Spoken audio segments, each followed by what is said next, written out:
they have made a huge losses. So Microsoft, very boring figure, teens, growing the teens, growing great. This business very boring. CapEx, okay, 2022, 21, 24, oh, suddenly 34 billion CapEx. What happened to the CapEx? One interesting about Microsoft CapEx, right? They differentiate between cash paid for property and equipment and capital expenditure. The capital expenditure include asset acquired under finance lease of 34.9 billion. They segregate this long-lived assets finance lease here 11.1 billion, and then the total cash paid for property, plant and equipment is 19.4 billion. It simply means that this 11 billion is spent out for 15 years for their data centers, and anything more than that 11.1 billion, right, the item lifespan might be shorter. Let's say based on Moore's law, your chip advance by every 2 years, for example. So every 2 years, you need to change the chip in your data center. It might not be 2 years, it might be longer. I just put it simply. So in other words, within these 15 years, right, there will be more reinvestment into their existing data center. In other words, Microsoft and part of their existing data center,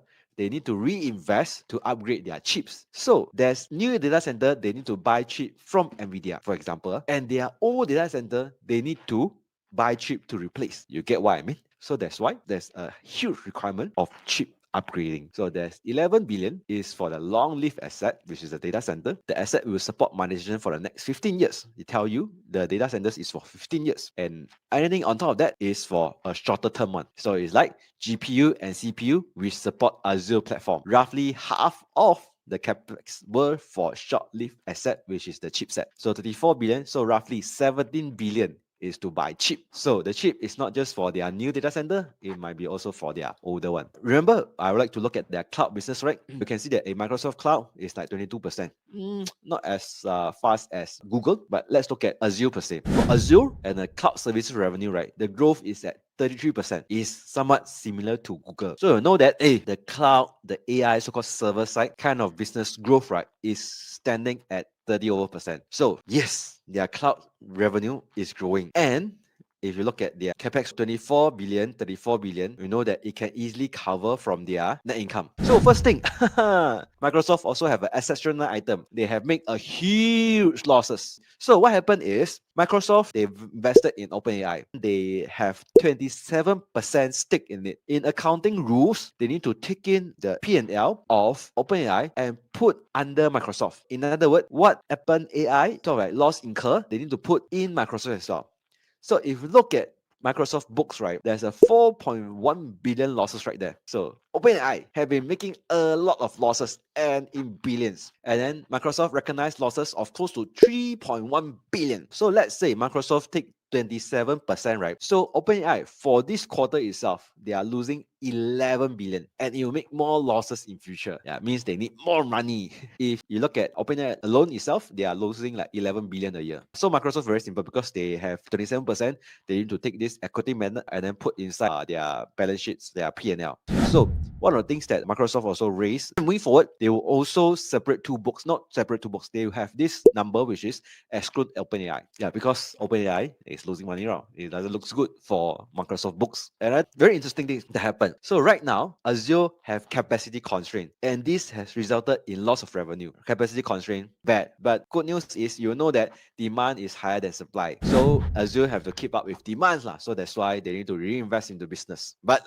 of course, if I can capture the revenue, that's the best. If you recall that a few days ago, OpenAI have this announcement whereby they have this public structure company and then there's this non-profit company. So what happened is, right now they are building towards the road to IPO, road to listing. So that's why they need to restructure the business. Within this restructure, let's look at Microsoft first. So when you go for IPO, there's some alignment, there's some agreements in terms of this key partnership. The key partnership is the revenue share and exclusive right for Azure until AGI in 2030. Means for their AGI, they need to always put Microsoft first. In other words, for AGI, right, you OpenAI, you cannot go to Amazon first. You have to come to Azure first. You cannot go to GCP. You cannot Azure first until AGI or through 2030. So whichever comes first lah. So Microsoft have say, and there's 250 billion commitment. So they lock in some revenue lah from there. So yes, OpenAI is losing 11 billion. So they want to lock in 250 billion Azure commitment. Yeah, 11 billion a year seems like a pain, but you have to commit 250 billion commitment to Azure. So this is the interesting thing about business partnership. Yeah, you can lose money, but if you need to expand your business, right, expand through me first, and then you commit 250 billion. But for this investment that Microsoft have put in, I think it's in like 15, 16 billion if I'm not wrong. Right now, it's valued at 150 billion in terms of their ownership. So that's why Standard say right now we are standing at 10 times return. So Microsoft right now is like standing at $570. Their valuation band price to sales is different from Google and different from e-commerce because they are more software. So software SaaS business, right? The price to sales is in the teens per se, like low teens to mid teens. But it went as low as 7 in April, and right now climb up to 14 times. So the average is like around 12 times lah. So if you look at Microsoft, if you take the in the mid 10 time price to sales, the share price is around like 400. So let me just calculate. So I just take 517 times 10 divided by 13, around 400 for 10 times price to sales. Discounted cash flow. So same thing, I take 15%, their average revenue growth 15%, grow for the next 5 years, and then 4 years perpetually. The implied share price also around 403. So you have the business, you have their cloud server like numbers, you have understand what is the one-off about. So when the one-off come in again next quarter, you know that it might be coming from OpenAI. So there's a lot more earnings coming. I just gathered like first thing, the exceptional item. Second thing, which is the AI investment. Is it sufficient from their own operating cash flow? Is it a bubble? So at per current, for their own company sustenance, is still okay. But likewise, if you look at OpenAI, yeah, they are burning money. So these are the cloud comparison. So if you look at Amazon, Microsoft, and Apple, right, actually Microsoft, this number is a bit, they take in like Microsoft 365 number are adding together lah. Yep. So if you just pure Azure, right, this is not pure Azure revenue. I just put in Microsoft is in between Amazon and Google. But in terms of that, their cloud revenue growth, right, Apple and Microsoft is growing faster. And in terms of reinvestment, right, you'll see that their CapEx, Alphabet, 49 operating cash flow, 24 reinvestment, 45 reinvest 35. Yeah, so this is 130 because they just put in trailing 12 months, so you just divide by 4 is 32.5. So you can see that it is very close to using their operating cash flow lah. So that's all for tonight. Remember, like, subscribe, and share it to a friend. Every Thursday and every Monday, there was new videos that come out from this clip. And I'll be planning for more content coming up. So make sure that you watch out this space. Let's invest better, grow better, and in the end of the day, let's enjoy our fruit of labor and enjoy life.